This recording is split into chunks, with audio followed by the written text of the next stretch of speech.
Hello అండి, welcome back to my channel Bhavya's world 110. ఈరోజు మన రెసిపీ వచ్చేసి కట్టెల పొయ్యి మీద గుమగుమలాడే అమ్మ చేతి సాంబార్ అండి. సాంబారా ఇది ఎవరికి రాదు అనుకుంటున్నారేమో. సాంబార్ అనేది అందరికీ వచ్చు, కానీ ఒక్కొక్కళ్ళు ఒక్కో స్టైల్లో చేస్తారు కదా. ఈరోజైతే మా అమ్మ చేతి స్టైల్ సాంబార్ అయితే కట్టెల పొయ్యి మీద ఎలా పెట్టిందో చూసేద్దరు కానీ వచ్చేయండి. ఈ రెసిపీ కోసం అయితే ముందుగా మనము ఇది అమ్మ వనభోజనాలు పెట్టినప్పుడు పెట్టిన సాంబార్ అండి. నేను మీకు షేర్ చేద్దామని వీడియో అయితే తీశాను.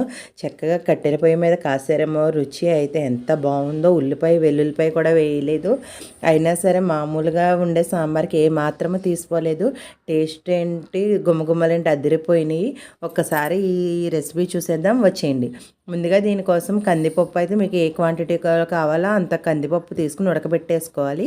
కందిపప్పు ఉడకబెట్టి అది చల్లారేలోపు మనం సాంబార్లోకి కావాల్సిన ముక్కలన్నీ ఉంటాయి కదా, క్యారెట్, ముల్లంగి, చిలకడదుంప, గుమ్మడికాయ, ఆనపకాయ ముక్కలు, ఇవన్నీ పచ్చిమిర్చి ఇవన్నీ ఉడకబెట్టేసుకోవాలి. వంకాయ, బెండకాయ ముక్కలన్నీ వాటర్ పోసి ఉడికించుకోవాలి. కొద్దిగా ముక్కలు ఉడికిన తర్వాత చింతపండు గుజ్జు అయితే చింతపండు నానబెట్టుకుని పులుసు పిసుక్కుని చింతపండు గుజ్జుకు వాటర్ కూడా వేసేసుకుందాము.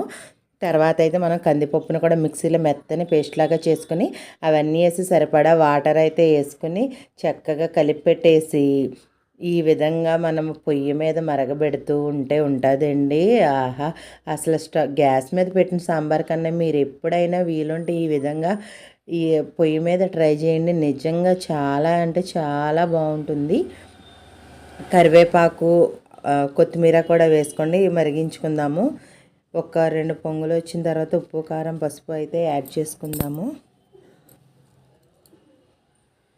చూసారా ఎలా అయితే మరుగుతుందో.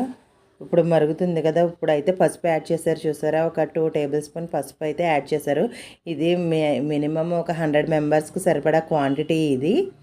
తర్వాత కారం కూడా మనకి కలర్ వైజ్ తెలిసిపోతుంది కదా. పసుపు, కారం యాడ్ చేస్తున్నారు. పసుపు, కారం యాడ్ చేసి ఒక్కసారి అయితే కలుపుతున్నాము. ఇంకా ఉప్పు కూడా యాడ్ చేసేసుకుంటే మనకి ఇందులో యాడ్ చేయాల్సినవి సరిపోతాయి. తర్వాత మసాలా పొడి అవన్నీ కూడా యాడ్ చేసేసుకుందాము. ఇంతకీ ఆ కలుపుతుంది ఎవరు అనుకుంటున్నారు? మా సిస్టరు. చక్కగా సాంబార్ దగ్గర పొయ్యి దగ్గర అయితే దాన్ని కూర్చోబెట్టేసాము. మేమైతే పైన పనులు నేనైతే నిజంగా ఈ సంవత్సరం ఏ పని చేయలేదు, వీడియోలు తీసుకుంటూ కూర్చున్నాను. ఆ చెడ్డ కొత్త వనమంతా చెరిపిందని నాతో పాటు గీత ఉంటుంది, దాన్ని కూడా చెరిపేసి దాన్ని కూడా వీడియో తీయమని దానికి కూడా చెప్పాను. చూడండి ఈ విధంగా మరుగుతుంది, ఎంత కలర్ఫుల్గా ఉందో చూసారా. ఇప్పుడు ఉప్పు అయితే యాడ్ చేస్తుందమ్మ. ఎక్కువ క్వాంటిటీ కదా, కొద్దిగా ఉప్పు అనేది ఎక్కువే పడుతుంది. రాళ్ళ ఉప్పు అయితే టేస్ట్ అయితే అదిరిపోతుందండి. ఆరోగ్యానికి కూడా చాలా మంచిది. తర్వాత గుప్పెడు కరివేపాకు అయితే వేసేసుకోవాలి. కరివేపాకు వేసిన తర్వాత ఫ్లేవర్ ఉంటుంది, అదిరిపోతుంది నిజంగానే. తర్వాత కొత్తిమీర కూడా చిన్నగా కట్ చేసుకుని దాన్ని కూడా యాడ్ చేసేసుకుందాము. చూసారా, అన్నీ యాడ్ అయ్యి కొద్దీ ఎంత కలర్ఫుల్గా ఉంటుందో. తర్వాత సాంబార్ పొడి కూడా అయితే యాడ్ చేస్తుంది అమ్మ.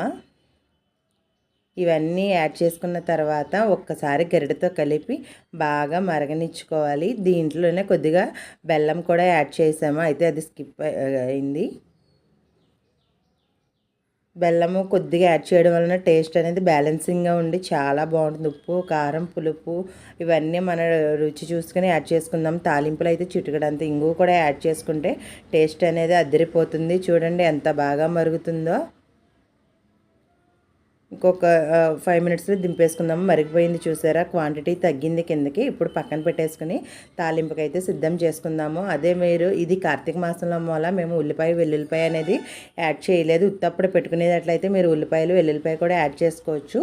తాలింపుకి అయితే మీకు తెలిసిందే కదా, ముందుగా మూకిడైతే పెట్టేసుకుని ఆయిల్ యాడ్ చేసి దానిలో పచ్చిశనగపప్పు, మినపప్పు, ఆవాలు, జీలకర్ర వేసి అవి బాగా ఫ్రై అయ్యేంత వరకు ఫ్రై చేసుకుందాము. ఈలోపు ఎండుమిర్చి, కరివేపాకు, కొత్తిమీర కూడా పక్కనైతే పెట్టుకుందాము. మెంతులు కూడా యాడ్ చేసాము.